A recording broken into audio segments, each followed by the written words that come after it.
I was just outside for a breath of fresh air, and what a night. I know most of you are probably in your beds by now, but if you're still up and around, take a moment. Step outside for a spell and breathe in deep. The weather is absolutely still. The sky is crystal clear. It's like the forest is quietly breathing along with you. As you listeners know, I'm a night owl, and it's on nights like this I wish I wasn't cooped up in the studio. Makes an old man like me wish I could just roam wild. But here I am, and it would keep you company all night long if I weren't. It looks like I'm not the only one staying up late. Caller, you're on the air. Hey, Pat, it's Maurice Horton. Hello, Maurice. What are you up to? Well, I was just taking Toby on his walkies. Oh, isn't it beautiful out there? Sure, but Pat, the reason I called is that Toby heard something rustling in the undergrowth and took off after it, and I couldn't find it. Probably a rabbit. Sure. Toby loves rabbits. Well, sure. Anyway, I figured that, if anyone runs into Toby, they could grab him. My number's on his collar. And Toby's a friendly dog? Toby loves people. Usually he comes back, but we were pretty far from home, and it sounds like he went pretty wild there. Great dog, but he's just too dumb for his own good. Well, Maurice, it's out there now. Hope Toby comes home soon. Yeah, thanks, Pat. You have a good night now.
At first, I kept finding the pages as if by accident. The book I couldn't remember was either a terrible and true prophecy or an act of creation that had rewritten the world. I began to hunt the pages feverishly, for they held the answer to the mystery. With it, I could save myself. With it, I could save Alice.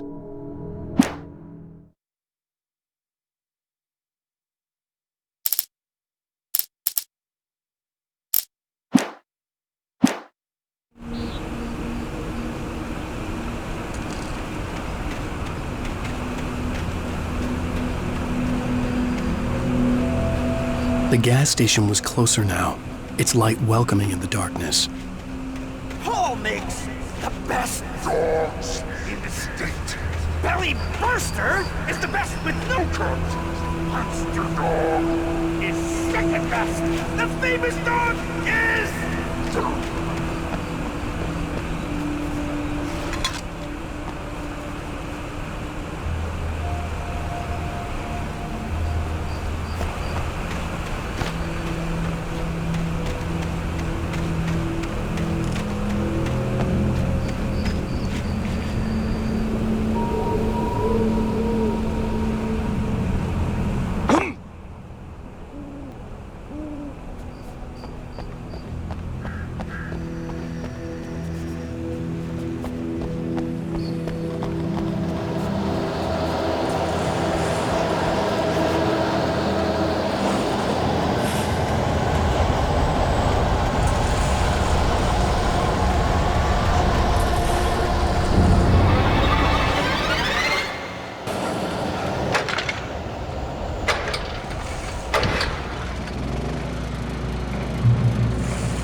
I stepped into the gas station's garage. It was dark and quiet.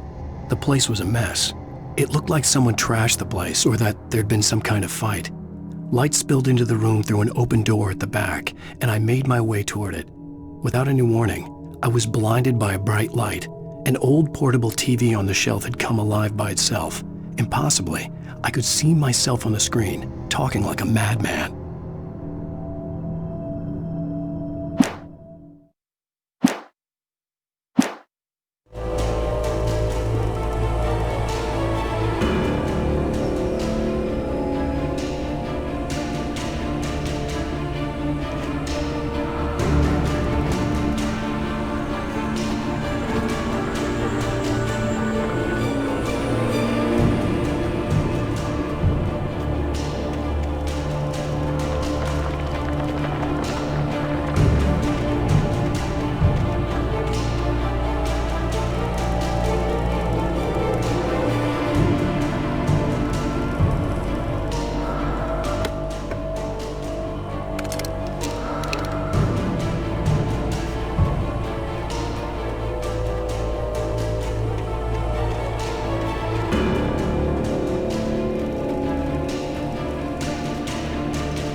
Salad, no.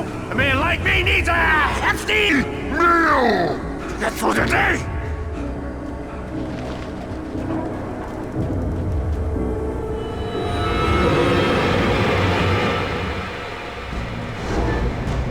We enjoy the magnificent.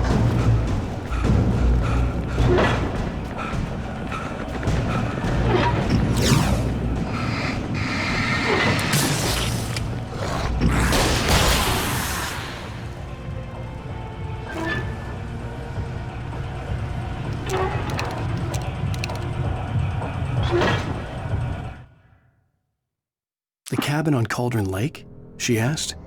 The sheriff looked at me suspiciously. The early morning light flooded through the office windows. I would probably never have gotten out of the woods alive without her help, but I couldn't tell her the truth of what I'd faced the previous night. She'd think I was lying or crazy. She'd lock me up, and she wouldn't help me find Alice.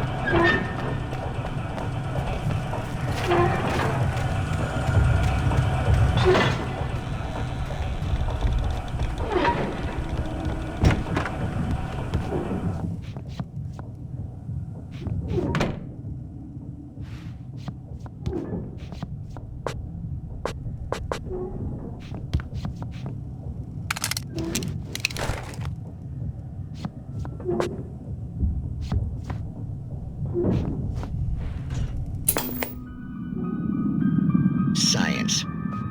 It bestows immortality on those who advance it to elevate all of mankind. Newton, Einstein, Sagan, princes among men. But the price for such a legacy is steep indeed. In Night Springs. Tonight's episode, a quantum suicide. If our lives are already written, it would take a courageous man to change the script. Having called a press conference, Dr. Barclay Colvin is about to demonstrate that very courage. Ladies and gentlemen of the press, I am Dr. Barclay Colvin, and I'm glad so many of you could join me here at the Moorcock Institute. Tonight, I'm going to give a practical demonstration of the many worlds interpretation. As you can see, this is a loaded 9mm pistol. It shall be part of a thought experiment. And now, a real experiment, known as a quantum suicide. Did he say suicide? Is that a real gun? He's kidding, right? Please, stay calm. There is no risk. Observe what occurs when I place the weapon against my own forehead. Now, you might think this round is merely a dud. Not so. Observe the flower pot. And yet, I myself cannot be harmed with this gun. With each pull of the trigger, 2 new realities branch off. One in which the weapon didn't fire, and one where it did. With my machine here, I have ensured that this reality is always the former. I have bestowed upon myself quantum immortality.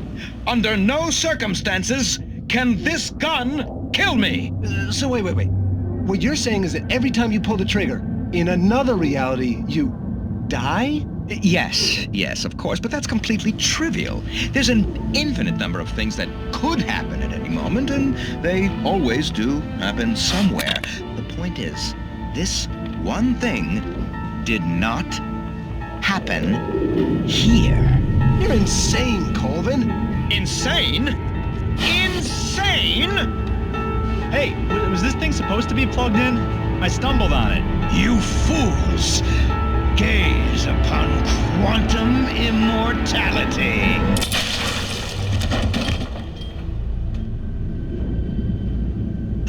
Poor Dr. Colvin, felled by his own hubris or the ignorance of the masses. Perhaps he should have left the crate unopened, the decaying atom unobserved. Curiosity often kills the cat in Night Springs.